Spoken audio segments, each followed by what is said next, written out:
Good morning. We are live. This is Robin with the Freedom Farming and Living podcast. Today is February 26, 2023. Today I want to talk about this past week popped up. I saw the FDA released a guideline related to plant-based milk alternatives. And basically I can't remember exactly where I'd heard it at, but essentially it kind of conveyed this thought that the FDA is okay with fake milk being called milk and being marketed as such. So that's obviously a little concerning, especially for someone who owns 10 dairy animals, not counting the males. That's 10 female dairy animals. We have 9 female goats and we have 1 female cow. And we milk these animals, not all of them right now. Of course, they're not all in milk, but we milk them. We drink the raw milk. We use the milk and make cheese. And of course, we make butter and several other different products. And we use it as much raw as we possibly can. Of course, we have goats. So my wife makes goat milk soap and goat milk bath bombs, goat milk lotion. So obviously that milk has been cooked. It's not an edible product. It's got some essential oils added to it, which there are certainly instances where you could use an essential oil in a food product, but instead of using chemical fragrances, she uses essential oils to scent her products. But again, we primarily we drink our milk every day. We milk at least twice a day, at least once a day, typically twice a day. Whenever we have a baby that's on the animal, we do a sharing program with their baby. And so we only milk once a day. Matter of fact, early on, we don't milk at all. For our goats, we just let the kid have all the colostrum early on, and then they get all the milk for the first week. And then we start milking once a day, and then typically we sell, we occasionally will hold back one baby for herd purposes, but we pretty much sell all of our babies. Now, as I started diving into this whole FDA fake milk marketing deal, obviously it's related to the label. This was done February 22nd, 2023, and it's called the FDA Draft Guidance for Labeling of Plant-Based Milk Alternatives and Voluntary Nutrient Statements, Guidance for Industry, right? So they released this draft on what their guidance is to the industry. Now, the industry being the plant-based milk alternative industry, PBMA, is how it's referred to numerous times throughout the draft. So as I started digging into this, thinking that this was a brand new thing. I mean, obviously, no soy milk, almond milk, all this stuff's been around. Oat milk, every time you go to the grocery store, I don't buy any milk, but I just go by there and just kind of glance around. Now, sometimes I'm out of town and I can't find a raw milk farm that I can get milk from. I will bite the bullet and buy a grass-fed A2 milk from the grocery store, just so I can have a little bit of milk in my coffee. I typically would just drink it black, but every now and then I will go ahead and get some. But I do try to bring my milk with me. Here's an example of that because I'm on the road now. So I have a bottle that I brought my milk in. Because I'm not drinking very much milk. I'm focusing really in on like a keto carnivore, as I've mentioned before in another podcast. So my milk consumption is down from what it normally is currently. But of course that will change once I get to a point where I feel like, okay, I'm going to start introducing my normal consumption of milk. So as of right now, I just add it to my coffee so that I get those probiotics from the milk, but I don't drink a huge amount of it like I normally would. So anyway, whenever you go through these milk areas, you see, yes, over time, it used to be just soy milk, and then there was almond milk, and of course rice milk, and now you've got oat milk and cashew milk, and there's just macadamia nut milk that just keep coming out more and more. Anyway, so as I started diving into this, found out this is not the first time this has come up. Um, it's actually a lawsuit that took place in 2018. And this was Painter versus Blue Diamond. Okay, so obviously Blue Diamond almond or almond milk is who was the parties in this case, and the ruling took place December 21st, 2018. And there was the Ninth Circuit Court of Appeals. They ruled that almond milk is not an imitation of dairy milk, and it's not a substitute for dairy milk. Also, it is not plausible that a reasonable customer would assume that two distinct products have the same nutritional content. So let's just unpack that. So they're saying that almond milk is not an imitation of dairy milk. Although most people that buy almond milk or soy milk or whatever milk it is that they're buying, they're using it like milk. It's not like they have regular like cow's milk or goat milk in their fridge, and then they go buy some oat milk and stick it right next to the cow's milk and go, okay, I'm going to have my cow's milk with my cereal, and I'm going to have my oat milk with my coffee, or just a glass of it. I'm going to have a glass of cow's milk, and then I'll have a glass of oat milk. No, if you open the fridge, there's usually either going to be cow's milk or oat milk. And if you do have both in there, it's probably because there's two different people in that household or in that office or wherever this is, wherever this refrigerator is at. One person drinks cow's milk, the other person drinks oat milk, right? For whatever reason. Could be a lactose intolerance situation, could be a animal rights thought process for the oat milk drinker. I don't know, but you're more than likely going to have two different people drinking their own milk, not one person drinking both. And I'm not going to say that that's a complete, certainly there's exceptions. There may be situations where I believe, like when I've seen it before, it's not that I've never drank soy milk or almond milk or something like that. I have. And it's been many years, but I believe that the almond milk that I tried seemed thicker than regular milk. And so maybe something like that works good in a smoothie or something along that lines. Now I know, like when I was in the military, the milk that we had was it was not required to be refrigerated. It was little boxes, and it was like water. I believe it would probably be more like in line with what they do for coconut milk. Anyway, it was obviously a milk substitute. This is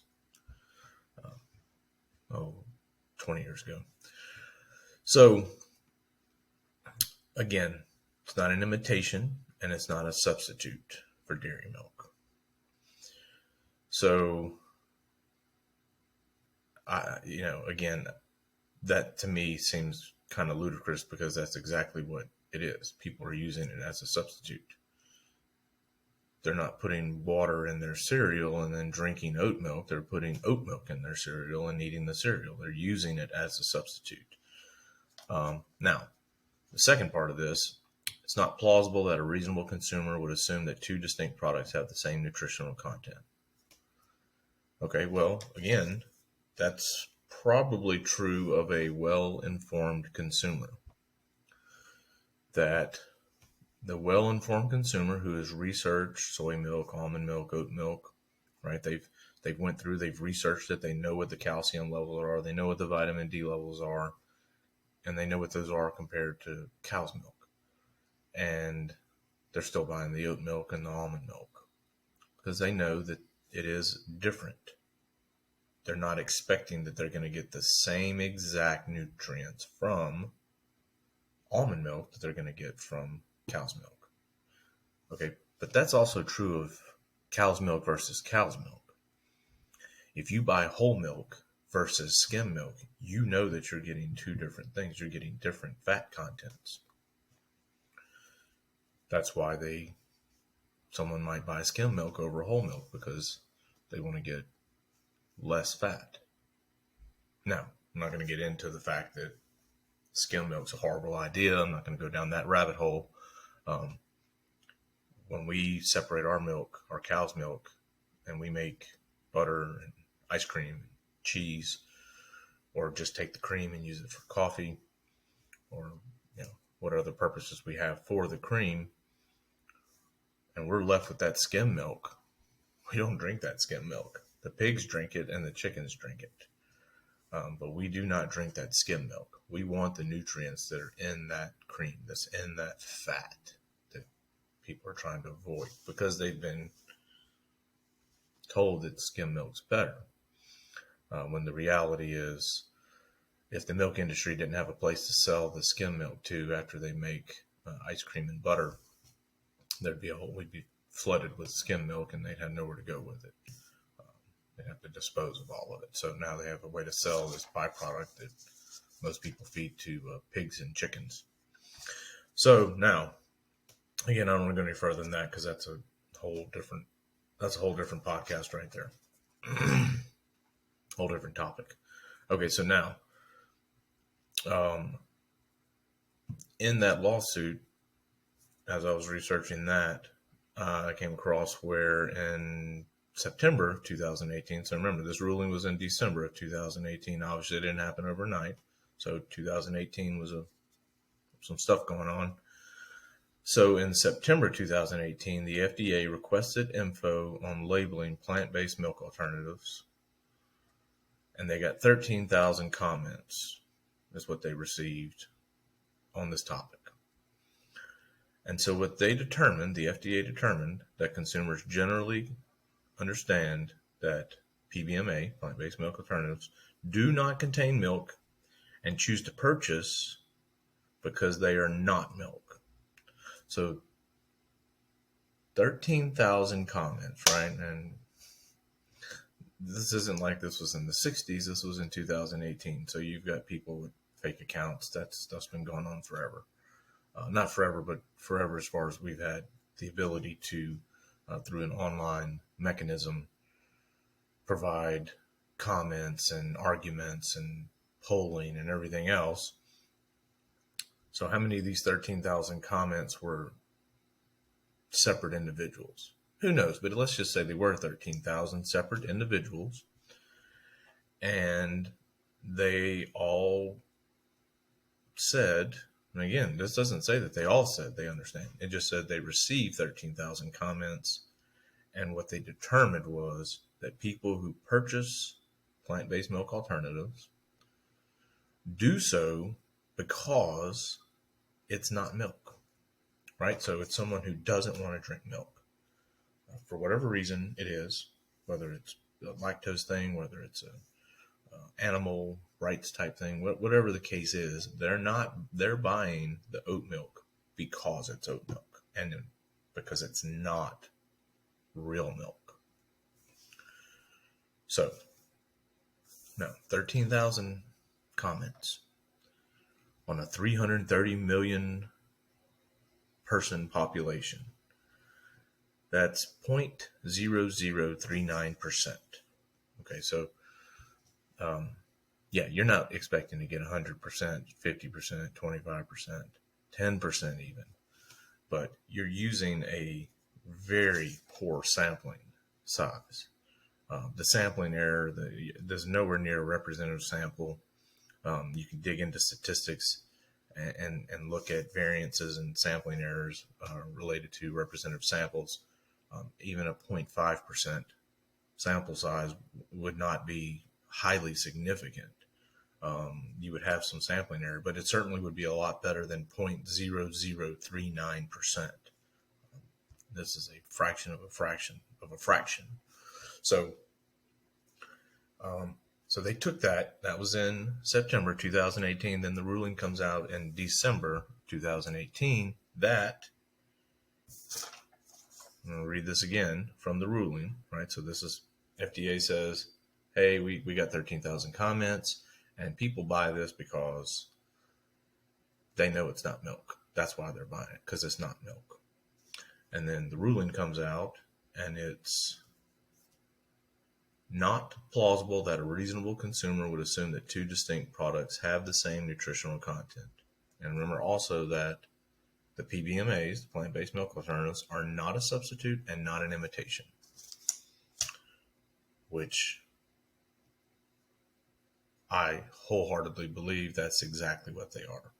People don't go out just and grab almond milk because they want to have some almond milk, right? They don't get soy milk, almond milk, oat milk, and go, each one of these has their own little thing, and that's why I got it.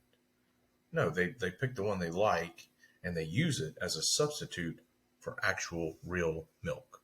Now, when I say real milk, let's say dairy milk, because the reality is what you buy at the store, I don't believe is real milk. It's been pasteurized. Everything that's good about milk, they've been cooked out of it. So to some degree, the plant-based milk alternative is not much worse than getting the milk they sell at the store. Unless, of course, you're in a state where they allow the sales of raw milk, and then it's definitely a poor alternative. Okay, so now let's dig into the actual guidance that they released. And again, just as a recap, this is the FDA's release. This was on September. Oh, I'm sorry, not September. That's the other one.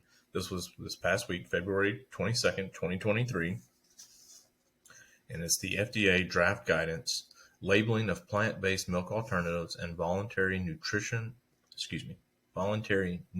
statements, guidance for industry. Okay, that's the title of this release. And it recommends that a plant-based milk alternative product that includes the term milk in its name and that has a nutrient composition that is different than milk, which is going to be all of them. That's already been determined that every one of these alternatives do have a different nutrient composition, which is why the court ruled that people would not assume that they would have the same nutrient composition. So again, back up, milk by it, and it has milk in its name, and that it has a nutrient composition that is different than milk, includes a voluntary nutrient statement that conveys how the product compares with milk based on USDA Food and Nutrition Service fluid milk substitute nutrient criteria. For example, the label could say contains lower amounts of vitamin D and calcium than milk. Okay, so kind of stuttered through that. Apologize. So again, this is they're saying if it's a plant-based alternative and it has milk in its title, which I'm not sure I've really seen any that say milk alternative. They pretty much all say milk, or there may be some that say beverage, but honestly, they pretty much all just say milk. All the ones I've seen, oat milk, soy milk, cashew milk, I mean, they all just say milk. They don't say oat beverage. Again, there may be some out there, but I would contend that the large majority say milk. So if it has milk in its name, and it's different than milk, which of course they all are, and this is a real important word here, right? The FDA recommends that they include a voluntary nutrient statement, right? Doesn't demand, doesn't require, recommends a voluntary statement that explains how it's different than milk. Meaning, okay, it's different than milk, and the way it's different is it has less vitamin D and less calcium. A lower amount of vitamin D and calcium. Okay, so any major revelations in this? Well, one of the things that came up in that court case was, now, this court case, of course, is the cow industry, right? They're obviously the larger, the cow industry, the dairy cow industry. So their contention, so go to Webster, pull up the definition. The definition now, of course, is different than it was back then. So, a fluid secreted by the mammary glands of females for the nourishment of their young. So, fluid secreted by the mammary glands of females for the nourishment of their young, right? Okay, that makes sense. That's what, milk would be. Okay, but that's not exactly how it read back then. The way it read back then was that it was from a cow. Now,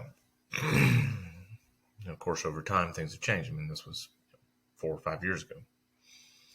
All right, there's a second part of the definition. And that second part actually has 2 subsets. All right, so one, this is part B of the definition. B1, milk from an animal, and especially a cow, used as food by people. Right, so, and especially a cow. So they actually have changed it from it being strictly from a cow, because basically what was determined back during that lawsuit was if they went by the definition, and actually the definition wasn't just a Webster definition, this was actually in the FDA guidelines, was from a cow, right? So goat's milk, that's not milk. Only cow's milk is milk. Now, of course, when you look at the dairy industry as a whole, the largest section of that would be the dairy cow industry. And of course, they don't want any competitors. There's lots of things that have existed that you can see references made. I've just seen them over time, in a movie or in a show or something where they, one of the most obvious ones I can think of is in the movie American Gangster, where the Italian mafia guy makes reference to the dairy industry, the dairy farmers, as having a monopoly. Right, so the goat milk guys coming in, well, they're taking part of the dairy cow's business. And now you got these plant-based milk alternatives coming in, and they're taking part of their business, right? So they don't want to give up any of their business. They've got their market, and they don't want anybody stealing market share from them. So, of course, to take ownership of the definition and say it's only cow's milk, that's what milk is something that comes from a cow. Anything else is not milk. It's something else. You'd have to call it something else. Whether it's breast milk, or goat milk, or sheep milk, camel milk, that's all not milk. Milk is only cow milk. That's what they're basically trying to say. And I believe the logic behind this, of course, at the time, was because for so many decades, what was generally available was cow's milk, because dairy cows, every farm had a dairy cow. Not just a farm, but a homestead, just a place where people lived. They had a pig, they had a cow, they had some chickens. This went on for many, many years. And so milk was cow milk. So then when it started being sold as a consumer item in a grocery store, milk is cow's milk. That's what it was for so long. And they're, of course, trying to hold on to that. Okay, so back to the definition, back to Webster. All right, so recap: fluid secreted by the mammary glands of females for the nourishment of the young. That's A. B. 1. Milk from an animal, and especially a cow, used as food by people. B. 2. A food product produced from seeds or fruit that resembles and is used similarly to cow's milk. Examples being vegan milk, dairy-free milks, almond milk, coconut milk, oat milk, soy milk, all those, right? Okay, so it's interesting the way that reads, though. It says it's a food product that resembles and is used similarly to cow's milk. But it's not an imitation, not a substitute. It's just used similarly, according to Webster. So you see there's some differences here between, now, not that Webster's the legal be-it-all for legal definitions. You're talking about a legal definition, you're talking about Webster's definition, talking about what we as individual consumers, we all have different, not that we all have different, but there are groups of us that have different opinions on that. And what we would say is milk, I would say is milk is something that comes from a dairy animal, or obviously breast milk from a human, but from a consumer food standpoint, I would say a dairy animal. Milk sold would come from either, well, I'm not even going to go through all of them because obviously you have water buffalo and there's a whole bunch of different, any kind of mammal can produce milk. So I wouldn't pigeonhole it and say it's only cow, goat, sheep, right? Yeah, those are more common. Obviously, cow being the most common, goat's kind of a secondary to that. And then, there are, I don't know exactly how many breeds. There's not many that are great for milk production in the sheep world. Whereas with goats, you have meat goats, you have dairy goats, but there's a lot of dairy goats out there. On the sheep side, I don't think there's very many, as opposed to there's a whole bunch of meat breeds of sheep, and obviously wool. Okay, so that was part one of the milk definition. The second is a liquid resembling milk in appearance, such as the latex of a plant, the contents of an unripe kernel of grain. And then it goes into some further definition like lactation, cows in milk. You get into the verbs, the transitive verb to actually milk, so you're actually milking the cow. And then, you get into some intransitive verbs to draw or yield milk. So giving milk. Anyway, so a lot there in that, but basically they've changed the definition to include the seeds or fruit, right? So now your cashew, oat, soy, all that. So now back to my very original thought whenever I saw this and heard about this happening with this release. Is the FDA now okay with with fake milk being labeled as milk? Well, yes, they've been okay with it for quite a few years now. We just didn't, or I can say we, but I didn't realize that. So it's certainly just furthering the plant-based milk alternative movement to be even more okay with them being called milk. I mean, that just further shores up that thought process. But again, it's not extremely revolutionary because they'd already won a court case saying that it can be called milk. So today's episode is not very much look out. They're really trying to screw things up, and this is a detrimental thing.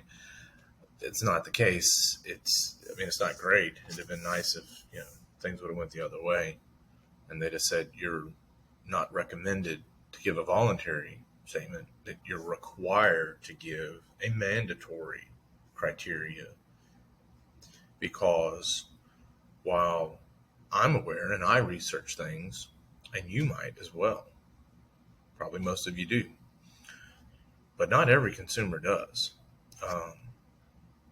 There are plenty of things when you can look at that our population has large portions of it that don't know what healthy food is. They just don't know, right?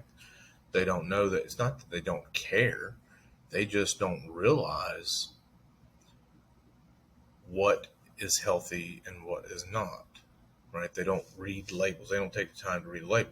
And I used to not read labels. To be honest with you, I didn't read labels. I read labels all the time now. When I'm at home, I don't have to read a lot of labels because we produce a whole bunch of our food. But I travel all around the country, so I spend a significant amount of time in the grocery store reading labels when I can't go to a farm or a farmer's market to get something with the way my work schedule is. Don't really have a whole lot of opportunity to do that because I work Monday through Saturday. Typically, sometimes I even work Sunday. So, 6 days a week minimum, sometimes 7. obviously working 7 days a week and you're working 10 hours a day, the likelihood of getting to a farm that's going to be open to pick up some food, and it's not plausible. It's not always the case. Sometimes we have a rain out day or something, and it's like, hey, it's a Friday at 1 o'clock. I can go run over to a farm and grab a gallon of milk and some farm fresh eggs. Now I carry my eggs with me, cook them in my room. Again, my milk, I bring milk with me.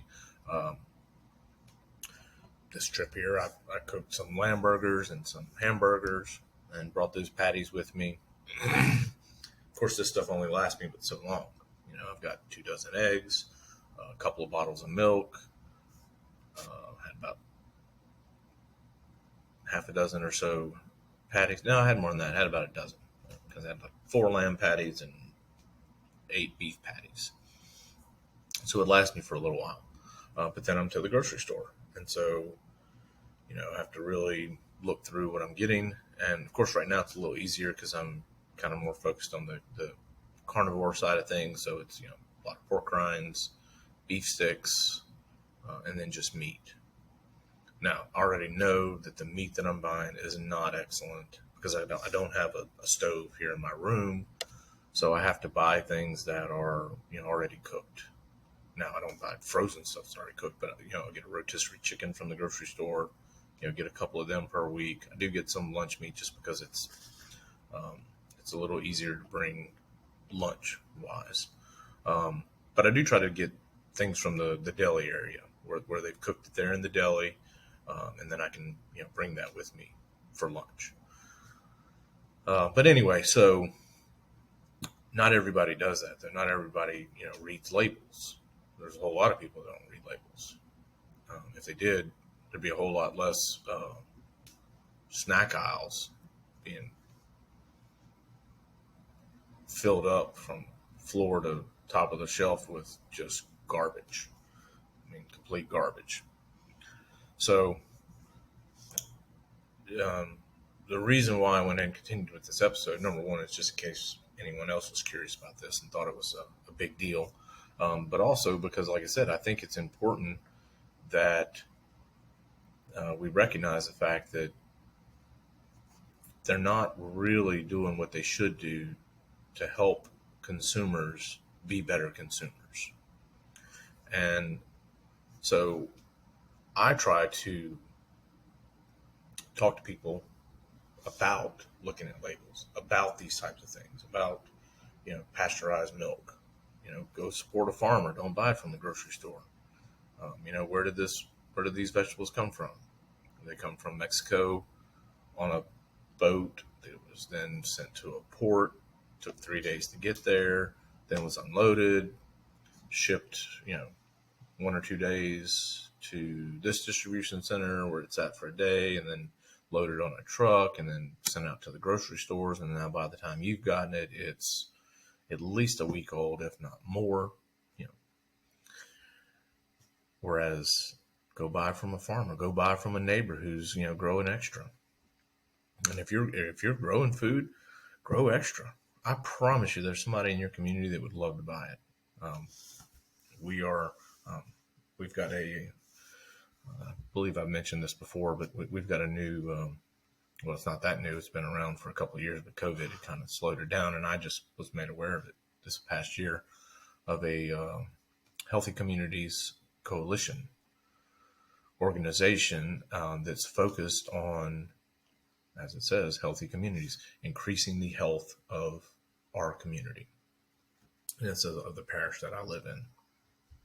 And so this encompasses 3 towns located within that parish, as well as obviously all the residents who live out of town within the parish.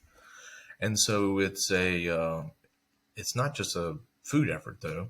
It's a hiking trail, good lighting on streets, good actual streets, of course, as well as sidewalks, and then parks, related to having, a good park area that's kept up and has good working playground equipment, So because health is not just health from a nutritional standpoint, health is also, you have physical health, you have mental health, you have nutritional health, um, microbiome health, right? So you have all these different levels that work together to create an overall health.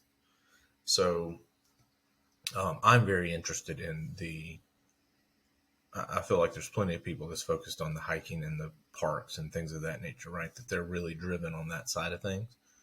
So I kind of stay up to date on what they're doing, but I'm more interested in introducing local food now. So I'm heavily involved with the produce market that we're doing, and calling it a produce market because that will be the large thing offered there. But it's also an opportunity to offer um, local meat, right? So where I live, it's a lot of row crops, a lot of commodity farming going on. It's all getting shipped out. But there are people who have big gardens.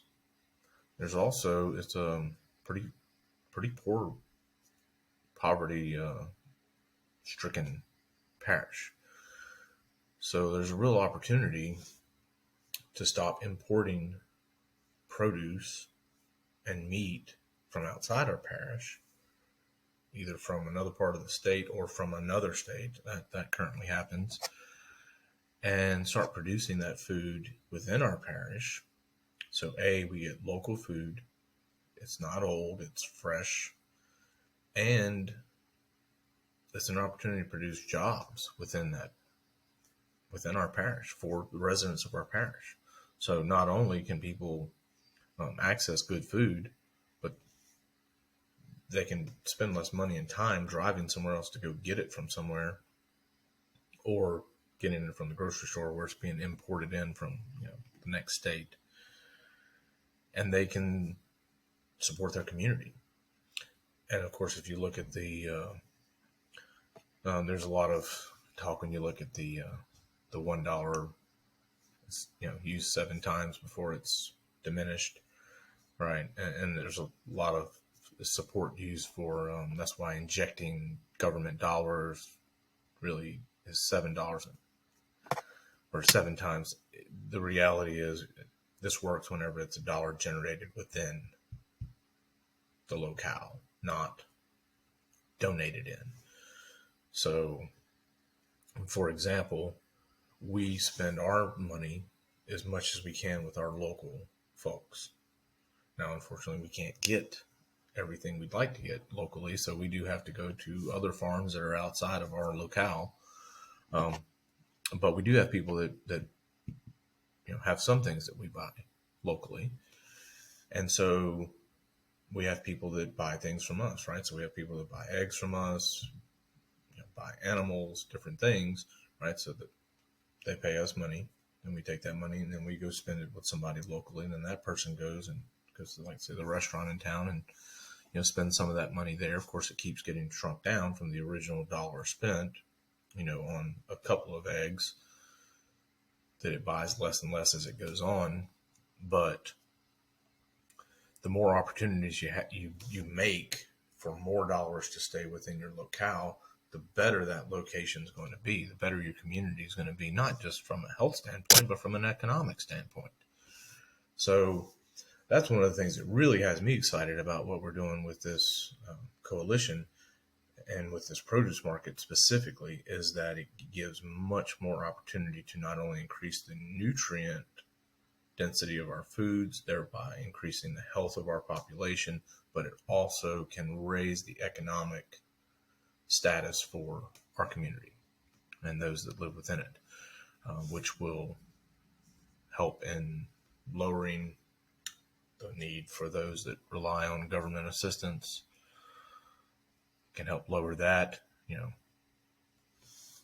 Rising tide raises all boats. That's we're not going to get the tide's not going to raise everybody. They're not all going to jump on, but those that want to will now have an opportunity to. And we're a long ways off because we are in Louisiana. I've talked to a couple of dairymen on this segue over from our original conversation about the milk alternatives. And I hinted on it earlier about, the milk available in the store, unless you live in a state that allows the sale of raw milk in an actual grocery store, which most don't even allow that. Most you have to go to a farm, which is fine. I mean, that's good. Go check out the farm, see where the milk's coming from. Make sure you're okay with, buying it from there. But of course, in Louisiana, I've talked to a couple of dairymen, and they said there's no way that we'll get raw milk passed, even though Texas, of course, has raw milk. Mississippi has raw goat milk available.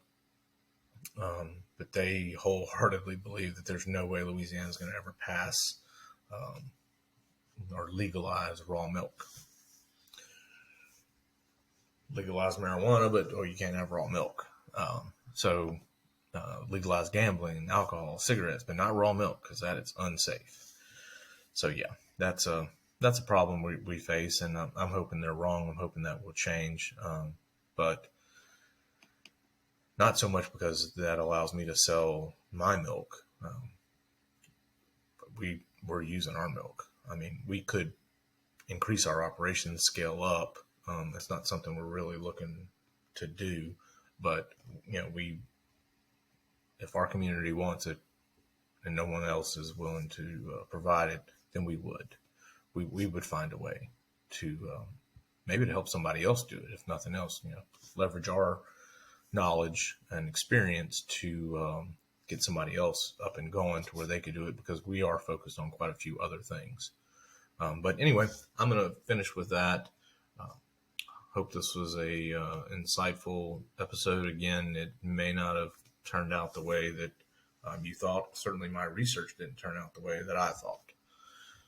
But I still think it's important to follow through on these types of things when you see them, so you know what's going on with them, and you know what to look out for, and you know what to talk to other people about. So with that, have a great day.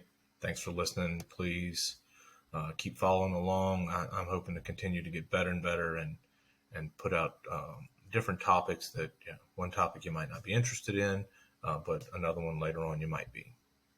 Thanks, and have a great day.